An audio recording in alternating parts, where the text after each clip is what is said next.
우리 찬양대 가을 잘하는 것 같네요. 예, 감사합니다. 예, 아브라함이 또 거짓말을 했어요. 12장에 보면 이집트에 가서 애굽왕 파라오에게 자기 아내 사레를 동생이라고 그렇게 말했습니다. 그때는 아브라함이 자식이 없었으니까 파라오가 동생을 데려가고 부인감 하나 준 게 하갈이잖아요. 여종을 주어서. 그 거짓말을 해서 나중에 바로에게 창피를 당하고, 아니 부인이면서 부인다 하지 왜 그걸 동생이라고 했느냐, 그렇게 부끄러움을 당했습니다. 물론 하나님이 개입하셔서 결과적으로 뭐 잘못된 건 없어요. 아내는 도로 찾고 또 바로에게 선물도 많이 받고 그렇게 왔지만 하나님의 사람으로서 참 부끄러운 일이었죠. 근데 오늘 본문에 보니까 또 거짓말해요. 지난번에 거짓말해서 부끄러움을 당했으면 정신을 바짝 차려야 되는데 왜 아브라함이 또 거짓말을 했을까? 예, 저는 그게 두 가지가 그 이유라고 생각하는데, 하나는 사람이 하루아침에 거룩해지지 않는다는 겁니다. 안다고 해서 그대로 실천하는 것은 쉬운 일이 아니에요. 심지어 믿음의 조상인 아브라함조차도 하나님이 그를 부르시고 훈련시키는 과정에서 같은 실수를 반복해서 범하는 것을 볼 수가 있습니다. 여러분 자신에 대해서도 마찬가지입니다. 여기 서 있는 목사로 말할 것 같으면 저는 82년도에 신학대학원에 입학했습니다. 물론 요즘보다는 시험이 훨씬 쉽지만 그래도 성경 공부 열심히 하고 신학도 공부하고 그렇게 해서 시험 쳐서 신학대학원에 들어갔고, 그때부터 전도사 생활을 시작해서 지금 벌써 30년이 넘었잖아요. 그렇게 33년째 사역을 하고 있는데, 뭐 성경 내용은 모르는 게 별로 있겠어요? 뭐 거의 다 알고 어떤 가르침이 있는지, 무엇이 옳은지 무엇이 그른지는 다 알 겁니다. 그럼 말씀대로 사느냐? 잘 안 돼요. 교인들이 목사님 기죽이는 말 있으면 그 말만 하면 목사가 기가 죽습니다. 여러분, 목사님이 좀 기분 나쁘면 그렇게 말씀하십시오. 아니 목사님은 설교하는 대로 다 사세요? 그렇게 말하면 목사가 기가 딱 죽게 돼 있어요. 잘 안 되거든요. 왜 그렇습니까? 우리가 지식적으로 안다는 것하고 몸이 그것을 알고 그렇게 산다는 것은 다른 문제입니다. 물론 전 하나님의 은혜로 제가 처음 신학대학원에 입학하고 전도사가 될 때보다는 훨씬 더 거룩해졌다고 저는 스스로 생각합니다. 그리고 앞으로 남은 생에 더 경건하고 거룩한 목사가 되기 위해서 힘쓸 것입니다. 하루아침에 된 것은 아닙니다. 이를테면 새벽기도에만 해도 처음 신학대학원에 가니까 새벽마다 깨우는데 미치겠대요. 기숙사에서 이 젊은 사람들이 잠이 많으니까 그 사감 선생님이 그냥 방마다 다니면서 다 문 두드리고, 어떤 친구들은 잠이 넘어오니까 침대 밑에 들어가 숨어요. 그런데 사감이 하루 이틀 했겠어요? 딱 그냥 새벽기도 방에 가보고 숫자가 모자란다 그럼 방마다 찾아다니는데 침대 밑에 있다 걸리면 박살나는 거예요. 그렇게 다 깨우고 하더라고요. 지금은요? 지금 잘 깨죠 뭐. 저는 새벽기도 때문에 걱정한 적이 없습니다. 시간만 되면 딱 깹니다. 3시 되면 깨요. 피곤하면 4시, 아주 피곤하면 5시에 깹니다. 그죠? 깨죠. 얼람은 안 켜놓습니다. 뭐 시계 때려나갈 필요가 없고 그냥 몸이 알아서 다 일어나죠. 왜요? 그만큼 훈련이 되고 세월이 지나고 흘렀던 거죠. 아브라함이 지식적으로는 내가 지난번에 이집트 왕 바로에게 거짓말해서 창피를 당했는데 또 거짓말하면 안 되지 알고 있는데 저절로 거짓말을 한 거예요. 아마 그랄 왕 그죠? 아비멜렉이죠. 그랄 왕 아비멜렉이 있는 땅으로 이제 아브라함이 이사를 간 거예요. 이사를 가니까 출입국 심사를 안 하겠어요? 심사할 때부터 거짓말한 것 같아. 심사하면서 이름이 뭡니까? 예, 아브라함입니다. 아이고 닮은 애가 하나 있네요. 이름이 뭐예요? 이스마엘입니다. 아이고 너뚱이를 보셨네요. 뭐 혹은 뭐 그렇습니다. 그 옆에 계신 분이 어머님이세요? 사라를 보고 물었는데 사라가 아니잖아요. 아니라고 손 흔드니까 방정 맞은 하갈이 옆에 있다. 제가 엄마인데요. 뭐 이렇게. 그럼 이분은 누구세요? 아브라함이 우물쭈물하다가 자기도 모르게 동생입니다. 뭐 그렇게 말했는지 모르죠. 그래서 뭐 좀 나이 든 아브라함과 어린 애와 젊어 보이는 부인과 뭐 그리고 또 동생인데 아주 예쁩디다, 뭐 이렇게 말을 했겠죠.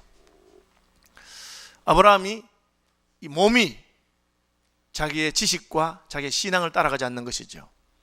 그러면 무엇을 신앙이라고 하느냐? 그 지식을 신앙이라고 하지 않습니다. 여러분, 이걸 분명히 해야 됩니다. 지식이 신앙이라면 신학교의 교수가 제일 신앙이 좋을 것입니다. 그렇습니까? 아닙니다. 지식이 신앙이라면 저는 서울시민교회에서 내가 제일 신앙 좋은 사람 자리를 양보할 마음이 없습니다. 적어도 목사로서 내가 수십 년 말씀을 공부했기 때문에 성경 지식에 관한 난 누구에게도 질 마음이 없는 사람입니다. 그러나 그것이 신앙입니까? 신앙은 지식이 아니라 우리가 배우고 깨달은 바를 그대로 살아가는 것, 가르침 받은 대로 사는 것이 믿음이죠. 그렇다면 저는 제가 우리 교회에서 믿음 몇 번째는 자신이 없습니다. 얼마든지 우리 성도들 가운데서도 하나님 말씀을 따라서 정진하고 말씀대로 살려고 노력하는 분들이 있을 수가 있는 것입니다. 그렇죠.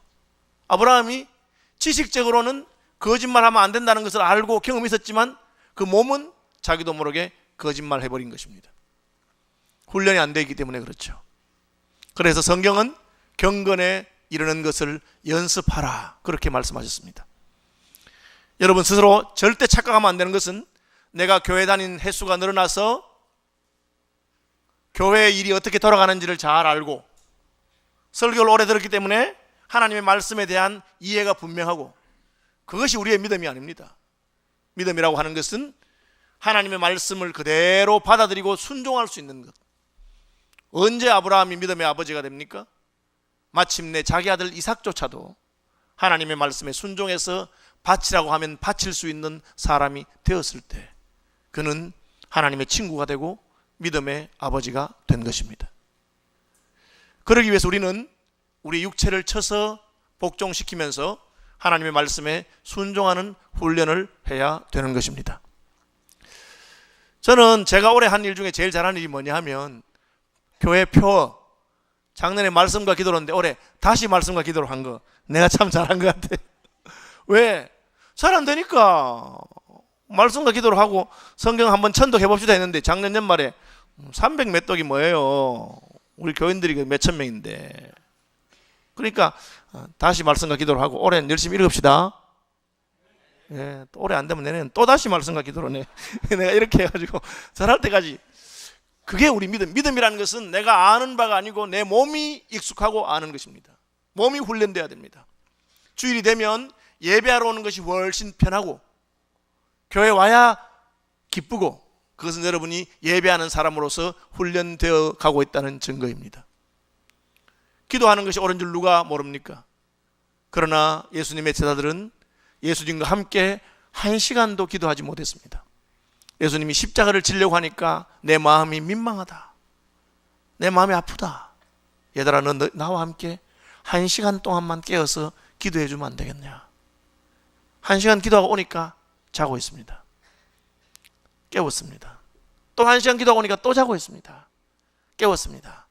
세 번째 오니까 또 자고 있습니다. 예수님이 씁쓸한 표정으로 그냥 자거라. 마음엔 온이지만 육신이 약하구나. 왜 그렇습니까? 훈련되어 있지 않은 것은 믿음이 아닙니다. 여러분, 자기의 믿음을 한번 이런 관점에서 반성해 보면 우리가 참 깜짝 놀랄지 모릅니다. 우리는 신학에 대한 지식이 있고 성경에 대한 지식이 있을 수 있지만 그것을 내 몸이 살아가는 것은 다른 문제입니다. 구제와 사랑을 베푸는 것이 옳은 줄 누가 모르겠습니까? 그러나 어려운 가운데서도 힘써서 구제하는 사람은 많지 않습니다. 저는 그런 분도 봤어요. 제가 전에 있던 교회의 권사님은 남을 돕고 구제하는 것을 너무너무 좋아하는 분입니다. 남편이 경찰 공무원으로 은퇴해서 지금은 얼마 받는지 모르겠는데 그때 연금이 75만 원 받았어요. 부부가 75만 원으로 그냥 빠듯하게 살 수 있어요. 집은 있으니까. 그럼 어떻게 남을 구제합니까? 구제하기 위해서 아파트에서 김치 장사를 했습니다. 김치 팔아서. 그 김치를 많이 팔리면 한 달에 100만 원 벌고 더 많이 팔리면 150만 원도 버는데 그 돈 전액을 구제하는 것을 제가 봤습니다. 그분은 나이가 많아서 그냥 지낼 수 있는데 구제하고 싶어서 장사를 하는 것이죠. 이분은 하나님의 명령인 사랑과 구제를 몸으로 실천하는 분입니다. 기도도 마찬가지고 전도도 마찬가지입니다. 아브라함이 거짓말하는 것이 잘못인 줄 몰라서가 아니라 자기도 모르게 그렇게 거짓말한 것입니다. 이것은 아직도 아브라함은 하나님께 훈련받아야 되고 부르심은 받았지만 그 부르심에 합당한 삶을 살고 있지 않은 것을 보여주는 것입니다. 그런데 이상한 게 하나 더 있어요. 아니, 아브라함이 조금 전까지 믿음으로 잘했어요. 어디서? 마므레 상수리 숲을 근처에 살고 있을 때 아넬과 에스골과 마므레의 이웃으로서 아브라함은 굉장한 믿음의 사람의 모습을 보여주고 있습니다. 애굽에서 가나안으로 돌아왔을 때 롯의 목자와 아브라함의 목자가 다툽니다. 양과 소와 약대가 너무 많아서, 받은 복이 너무 많아서 다투는 거죠. 아브라함이 어떻게 합니까? 양보하는 거죠. 롯에게 너와 나는 친척이 아니냐? 고륙끼리 싸우는 게 무슨 말이 되겠느냐? 어느 쪽이든지 내가 먼저 좋은 곳을 택하면 나는 양보하겠다. 조카가 삼촌을 따라왔는데 삼촌이 양보합니다. 대단한 믿음이죠. 기름진 땅을 조카가 날름 택했을 때 아브라함은 아무 소리 하지 않고 더 못한 땅으로 양과 소와 약대를 끌고 간 것입니다. 그것이 지금 아넬과 에스골과 마므레가 살고 있는 상수리 숲을 근처에 거처를 정한 것입니다. 그리고 그곳에서 아브라함은 이웃을 사귀었는데 믿음으로 살아서 롯의 가족들이 네 나라 왕 엘라만 그돌라오멜의 연합군에 의해서 공격당하고 포로가 되었다는 말을 들을 때 아브라함의 이웃들은 아브라함과 함께 조카 롯을 구출하는 대열에 동참합니다. 전쟁하러 가는데 따라가는 것은 보통이 아니에요. 아브라함의 이웃들에게 아브라함이 칭찬 듣고 인정받았다는 뜻입니다. 아브라함 자신도 자그마치 네 나라의 연합군과 싸울 마음을 먹습니다. 조카가 지금 위기에 처했는데 이길까 질까 그것을 따지는 것이 어떻게 옳겠느냐. 한시라도 빨리 가서 죽어도 같이 죽어야지 하고는 조카를 구해오는 것에서 우리는 용감한 믿음의 용사의 모습을 보게 되는 것입니다. 그의 이웃들이 그를 따라간 것을 통해서 그는 이웃들에게도 인정받는 신앙의 사람인 것을 보게 되는 것입니다. 그뿐입니까? 전쟁에 이기고 돌아왔을 때에 소돔 왕이 마중을 나오면서 전리품은 다 가져가시고 포로들은 돌려주십시오. 포로만 사람만 돌려주면 좋겠습니다. 얼마든지 그렇게 할 수 있습니다. 그러나 아브라함은 전리품이 필요 없다고 아무것도 필요 없으니 가져가시오. 포로뿐 아니라 전리품도 가져가시오. 나는 롯의 식구들을 구출한 것으로 만족합니다. 하나님이 내게 복을 주기 때문에 당신이 내게 살해하지 않아도 나는 괜찮습니다. 그렇게 말했습니다. 담대한 왕자의 풍모가 보이는 그런 행동을 하고 있습니다. 천사가 소돔과 고모라 성을 심판한다고 할 때 아브라함이 기도하는 모습을 보십시오. 그는 중보자로서 얼마나 열렬하게 하나님 50명의 의인이 있다면 45명이라면 40명이라면 30명이라면 20명이라면 10명이라면 어떻게 하시겠습니까? 기도함으로 롯의 가정을 구원한 것을 보게 됩니다. 그런데 왜 갑자기 아브라함이 다시 거짓말합니까? 여기서 우리가 중요한 깨달음을 받을 수가 있습니다. 아브라함이 하나님이 약속하신 약속의 땅에 있는 동안에는 아주 견고한 믿음의 사람의 모습을 보이고 있습니다. 그런데 그가 하나님께서 살라고 하신 약속의 땅을 떠나 있을 때는 아주 약해지는 것을 보게 됩니다. 아브라함의 원래 고향이었던 갈대아 우르에서 아브라함의 집안은 다 월신 다야나를 섬기는 우상 숭배의 집안이었고 아브라함도 우상 숭배를 하던 자였다고 말하고 있습니다. 그가 애굽에 갔을 때는 자기도 모르게 거짓말을 하는 사람이었습니다. 그러나 가나안 땅에 사는 동안에 하나님은 그를 붙들어 주셨고 아브라함은 믿음의 사람의 모습을 갖추어 가고 있습니다. 그러다가 소돔 고모라가 불에 타고 그 덜판이 불에 타고 목축이 어렵다고 생각하고 자기도 모르게 남방으로 애굽 가까운 쪽으로 오다가 그랄 땅에 왔는데 거기서 거짓말하는 것입니다. 여기서 우리는 신앙의 영적인 환경이 얼마나 중요하다 하는 것을 알 수가 있습니다. 그래서 우리의 선배들은 신앙생활을 잘하기 위해서 할 수 있으면 교회 근처로 이사 오고 할 수 있으면 믿음의 사람들과 가까이 지내기를 힘쓴 것을 알 수가 있습니다. 건주자적이요 건묵자흑인 것입니다. 붉은 것을 가까이 하면 붉어지고 검은 것을 가까이 하면 검어지는 것이 인생입니다. 믿음의 사람 아브라함에게도 그렇거늘 우리에게는 어떠하겠습니까? 여기서 우리가 깨달을 수 있는 것은 교회 중심의 신앙생활을 하고 하나님의 사람들과 함께 교통하고 교제하는 일에 힘써야 되는 것입니다.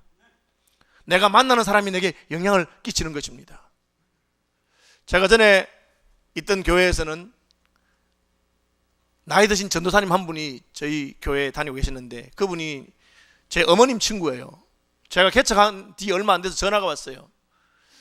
권 목사님, 저 무슨 전도사님, 전도사님 웬일이십니까? 제가 교인 하나 소개해 주려고 하는데 저한테 교인 소개해 줬다는 참 분이 많아요. 저는 무슨 복이 있는지 몰라도 목사들이 자기 교회 안 되고 우리 교회 다 소개해 줘요.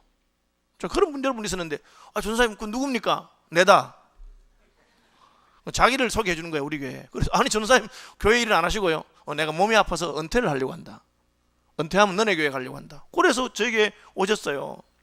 제가 참 놀란 것은 저희 교회 등록하자마자 교회에서 제일 가까운 아파트를 사서 이사를 오셨습니다.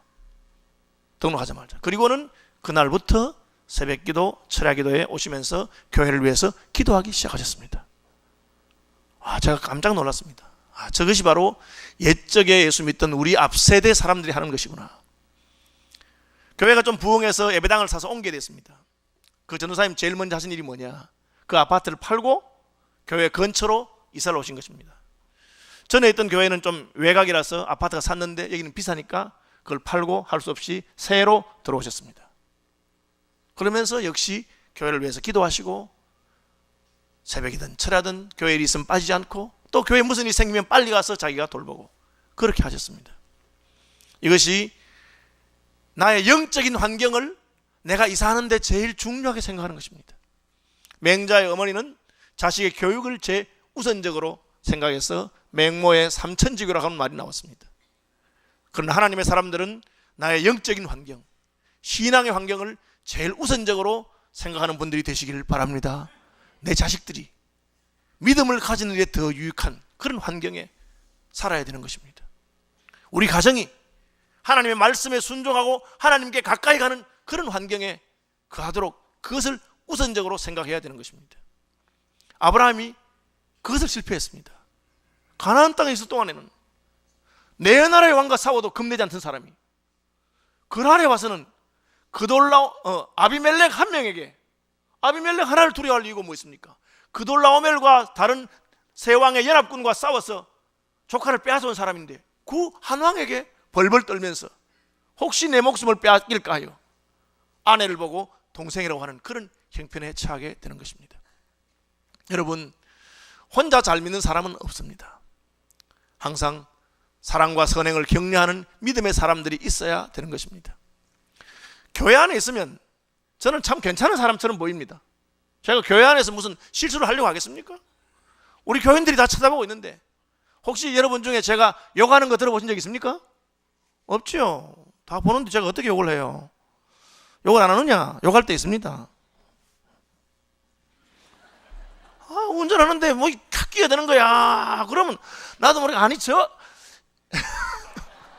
그 다음은 상상하십시오. 기분이 나쁜 거야. 딱 혼자 만약에 장로님 제 옆에 앉아 계시면 제가 욕하겠습니까? 그럼 제가 요즘 운전을 참 안 그러겠어요? 별 인생이 없는 것입니다. 영향을 받는 거예요. 믿음의 사람들이 있으면서 사랑과 선행을 격려하고 아넬과 에스골과 마므레는 아브라함에게 은혜를 받고 아브라함에게 하나님에 대해서 배웠습니다. 그러니까 전쟁에도 따라가 주는 거야. 그런 이웃이 있습니다. 전쟁에도 따라가는 이웃이 있는데 아브라함이 어떻게 두려워하겠어요? 아브라함이 겁이 나지만 이웃들도 가는데 겁난다는 말 할 수 있겠어요? 두려워하지 아니하고 그돌라오멜 군대를 쳐부수고 돌아온 것입니다. 소돔왕이 전리품을 주저할 때도 아브라함이 뭐라 합니까? 나를 따라오신 아넬과 에스골과 마므레의 전쟁 비용은 다 받아가지만 나는 필요 없습니다. 저는 하나님께 복을 받은 사람입니다. 속으로는 어떤지 모르지만 적어도 아브라함이 그렇게 말하고 그런 영적인 환경, 믿음의 환경이 약속의 땅에서 조성되어 가고 있는데 그 유황불비 때문에 땅이 좀 황폐해지니까 아브라함이 남쪽으로 물러갔습니다. 낯선 곳에 가니까 실수한 거죠. 그래서 심지어 예수 잘 믿는 분들도 해외여행 갔다가 실수해서 나중에 소문이 나서 창피를 당하는 일이 있습니다. 그걸 객기 부린다. 객기. 여러분, 낯선 곳에 가서 제발 엉뚱한 짓 하지 마십시오. 아무도 안 본다고 뭐 이상한 데 한번 가이드가 가자 해서 따라갔다가 또 그게 소문이 다 나요. 그러면 창피한 거잖아요.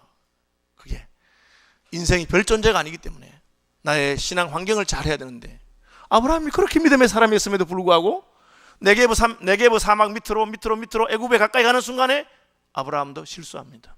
롯도 마찬가지 아닙니까?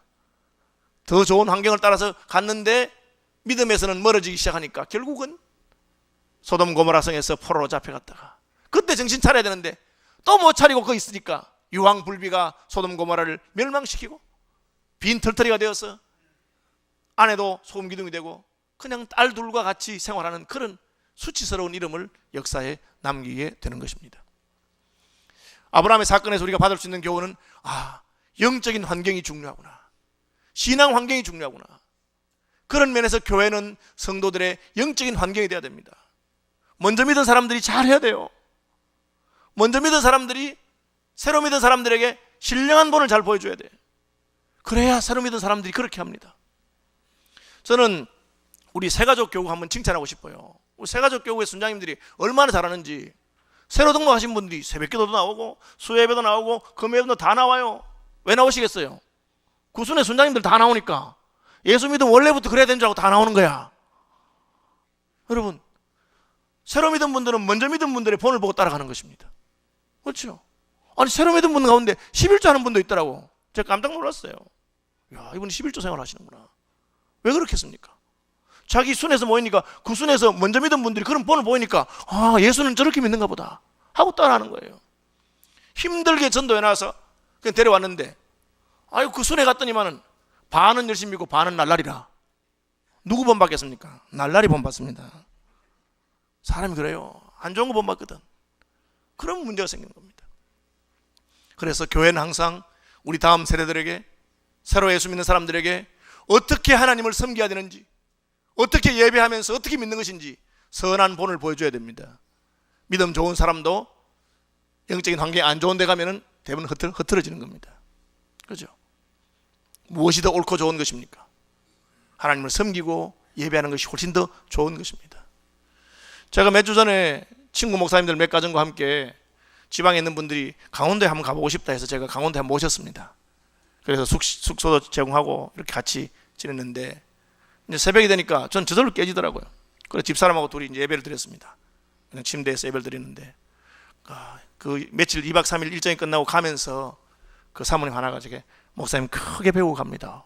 저 뭐요? 이러니까, 목사님 이렇게 여행 와서도 새벽기도 안 가고 하니까 부부가 두 분이서 예배를 드리시는군요. 저 뭐 할 말이 별로 없잖아요. 예배 드리는 게 더 좋잖아요.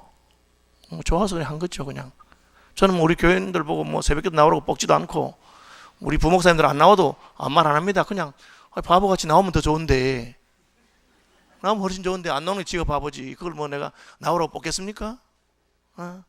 여러분, 제가 나오지 않으라고 한다니까 아무 말 안 하니까 여러분 그냥 왜 그런지 모르시죠? 예수 잘 믿는 게 훨씬 복되고, 충성하는 것이 훨씬 복되고, 믿음의 사람과 함께 하는 것이 훨씬 복된 줄 아시기 바랍니다. 그런 겁니다. 환경에 영향을 받는 것입니다. 마지막으로 아내를 빼앗겼습니다. 어떻게 됐습니까? 하나님 찾아주셨죠. 우리가 실수해도 하나님 책임은 지십니다. 왜? 하나님 자녀니까. 우리가 좀 잘못한다고 해서 우리 인생이 망쳐지는 것은 아닙니다. 우리가 제멋대로 산다고 해서 하나님 우리를 버려두지는 않습니다. 아브라함이 또 거짓말해서 아내를 빼앗겼습니다. 하나님이 또 찾아주셨어. 그러나 이번에는 지난번하고 좀 달라. 지난번에는 그냥 찾아줬는데, 이번에는 하나님께서 아비멜렉의 꿈에 나타나서 아비멜렉과 긴 대화를 하십니다. 하나님이 아비멜렉의 꿈에 현몽에서 말하길, 야 이놈아, 왜 남의 여편네를 데려왔어? 너 죽어? 아비멜렉이, 여편네라니요? 유부녀인 줄 몰랐습니다. 동생이라 하던데요. 그렇지? 네가 모르고 했기 때문에 내가 찾아와서 알려주는 거야. 네가 손을 안 댔기 망정이지. 만약에 네가 그 여자 손 댔으면 너하고 너희 집안은 그냥 박살 났을 줄 알아. 빨리 돌려보내. 아이고 돌려보내겠습니다. 그냥 돌려보내면 안 되고 찾아가서 싹싹 빌고 아브라함 모셔다가 기도받아라. 아브라함이 선지자다. 하나님이 아브라함을 보고 선지자라 그래요. 그리고 아브라함 보고 기도받으라 그래요. 아브라함이 얼마나 창피하겠어요. 자기가 하나님 약속대로 못하고 두려움이 있어가지고 그냥 아내를 빼앗긴 주제에 하나님은 그분이 선지자야. 여러분 참 제가 이제 이 잡고 있을 때 집사람이 늘 목사님 성질 죽이세요 하는 이유가 아니 시비 붙었는데 알고 보니까 시민교회 새로 등록한 교인이야. 그러면 뭐가 되겠습니까? 그분이 다음 주에 우리 교회 와서 강대상에 딱 서 있는 분 보고 아 저 사람이 하고 바로 갑니다 목사님. 안 그렇겠어요? 그 이야기 한 거예요. 지금 아브라함이 말이야 자기 목숨을 살리려고 아내 보고 동생이라고 거짓말 다 했는데 하나님이 아비멜렉이 저분이 선지자야. 내가 보낸 사람이야. 너 그 사람한테 기도받아야 내 집안이 다 나. 얼마나 부끄러운 일입니까? 하나님은 아브라함에게 너 그렇게 살아서 안 된다. 내가 네 뒤에 있지 않느냐. 여러분 선지자는 어떤 사람들입니까? 선지자는 겁이 없는 사람들입니다. 왜 겁이 없느냐? 하나님 말하니까. 구약의 선지자들이 임금들에게 가서 외칩니다. 나단 선지자는 다윗 왕에게 찾아가서 야 정신 차려. 하나님이 네게 준 복이 얼마나 많은데 뭐가 부족하다고 친구를 죽이고 그 옆에 내를 빼앗아오느냐. 이 나쁜 놈. 대놓고 그렇게 합니다. 모세도 선지자입니다. 대제국 이집트의 황제 파라오에 가서 하나님께서 말씀하시기를 내 백성을 내어보내라고 한다. 지금 그게 말이 됩니까? 왕의 명령 한마디면 목숨이 왔다 갔다 하는데도 불구하고 선지자들은 그것을 두려워하지 않습니다. 왜요? 선지자라고 하는 것은 하나님의 대사로서 하나님의 뜻을 전달하는 자입니다. 하나님은 아브라함을 부끄럽게 하셨습니다. 너 선지자야. 그렇죠? 마치 저희 집사람이 내게 목사님이 왜 이러십니까? 그렇죠? 한창 부부싸움 하다가 목사님, 서울시민교회 당회장 목사님 아이 그럼 날 보고 어떠란 말이야. 지금 싸움하다가 왜 갑자기 목사가 나오고. 그러나 먹히죠. 창피하잖아요. 창피한 거죠. 그죠? 그걸 가지고 갈 건 아니죠. 제가 하나님 아브라함에게 자신의 정체성을 알려줍니다. 내가 너를 불렀다. 너는 복의 통로야. 선지자가 기도하면 하나님께서 왜 고쳐주십니까? 하나님의 대리인이니까. 그래서 엘리사가 나아만 장군을 고치는 거 아닙니까? 그냥 하나님이 살아를 돌려주지 아니하고 아브라함이 와서 너희 집안을 위해서 기도해야만 내가 진노를 멈추겠다 하니까 아브라함이 참 거짓말 해놓고는 기도한다는 게 참 부끄럽잖아요. 부부싸움 실컷하는데 목사님 저를 위해서 축복기도 해주십시오. 야 이게 참 이상한 거잖아요. 그런데 그걸 깨닫게 하는 것입니다. 아브라함의 이름이 아브라함에서 아브라함으로 바뀌었습니다. 무슨 뜻입니까? 열국의 아버지야. 너는 그랄 땅의 왕은 아비멜렉이지만 그랄 땅을 축복하는 그 아버지는 네가 열국의 아버지다. 여러분 예수 믿는 사람으로서 이런 긍지를 가지시기를 바랍니다. 나는 가진 것 없어도 권세도 없어도 잘나지 못해도 그래도 하나님은 나를 통해서 우리 가문을 복되게 하시고 하나님은 나를 통해서 대한민국을 복되게 하신다. 바울과 함께 로마로 향하던 배가 있습니다. 그 배가 무리하게 항해하는 바람에 풍랑을 만났습니다. 선원들이 목숨보다 귀중하게 생각하는 자신들의 모든 재산과 화물을 바다에다 빠뜨립니다. 배를 가볍게 하고 살아나기 위해서. 할 수 없이 그렇게 합니다. 그날 밤에 하나님께서 바울에게 나타나셔서 바울아 걱정하지 말아라. 너는 로마 황제 가이사 앞에 가서 내 말을 전해야 될 사명이 있다. 내가 너를 살려주겠다. 사명이 있는 자는 죽지 않는 것입니다. 내가 너를 살려줄 뿐 아니라 너로 인해서 이 배에 타고 있는 모든 사람을 살려줄 것이다. 그렇게 말씀하셨습니다. 바울은 그 말을 듣고는 담대하게 모든 배에 탄 사람들과 선원들을 불러 모읍니다. 그리고 말합니다. 여러분 이제 끝났습니다. 걱정하지 마십시오. 어젯밤에 내가 섬기는 하나님께서 내게 나타나서 말씀하시기를 이 배에 물건은 다 잃어버려도 생명은 하나도 남김없이 다 산다고 말씀하셨으니 나는 내게 말씀하신 그대로 될 줄로 믿노라. 바울이 그렇게 말했습니다. 여러분 이러한 믿음을 가지고 사시길 바랍니다. 그돌라오멜이 나를 죽일까? 아비멜렉이 나를 죽일까? 저 나라의 왕들이 나를 죽일까? 두려워하는 것은 하나님의 백성들의 태도가 아닙니다. 오히려 나 때문에 너희가 사는 줄 알아라. 그들은 알지 못하지만 그래서 저는 이것을 깨닫고 나서 비행기 탈 때마다 기도하면 흐뭇하더라고요. 왜? 아이고, 오늘 이 비행기에 탄 사람들 참 운이 좋구나. 나 때문에 사고는 안 나겠구나. 할렐루야. 저는 그렇게 타는 겁니다. 왜? 우리는 하나님의 사람이기 때문에, 사명이 있는 자이기 때문에. 우리는 선지자입니다.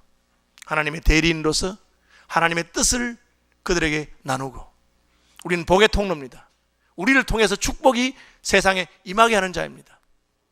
어떻게 복이 임합니까? 우리의 선한 행실로 말미암아 그들이 우리를 축복하면 우리의 복이 그들에게 임한다고 그랬어요. 너를 축복하는 자에게는 내가 복을 내리고 너를 저주하는 자에게는 내가 저주할 것이다. 우리의 행실을 잘못하면 세상 사람들이 우리를 저주하게 됩니다. 그러면 그 저주가 그들에게 돌아가는 겁니다. 오늘날 교회가 세상에 욕을 얻어먹는 것은 교회의 수치일 뿐 아니라 교회의 사명을 가로막는 것입니다. 교회가 세상의 칭찬을 듣고 축복을 받아야 우리가 그들로 하여금 복되게 할 수 있는 거예요. 예수 믿는 사람이 집안에서 칭찬을 받아야 그 사람들이 예수 믿을 수 있어요. 그 사람들이 우리의 복에 동참할 수 있는 것입니다. 예수 믿는 사람들이 세상 사람들에게 손가락질 당하면 내가 부끄러울 뿐 아니라 그들에게 복음을 전가하고 그들에게 하나님을 전거해야 될 우리의 축복의 통로로서의 사명이 막히는 것을 여러분 심각하게 생각하시기를 바랍니다. 말씀 마무리합니다. 여러분 경건을 연습하고 여러분이 깨달은 대로 살 수 있는 지식에 머무르지 아니하고 신앙의 사람이 되시길 바랍니다. 여러분이 설 자리를 잘 생각하시기 바랍니다. 영적인 환경, 신앙 환경을 중요하게 생각하셔서 믿음의 형제자매들과 함께 가야 됩니다. 교회 안에서도 경건한 사람, 믿음의 사람들을 존중하고 그런 사람들을 교제하고 그런 사람들과 함께 하시길 바랍니다. 그리고 무엇보다도 사명의 사람으로서 세상을 두려워할 것이 아니라 세상을 축복하는 분들이 되시기를 바랍니다.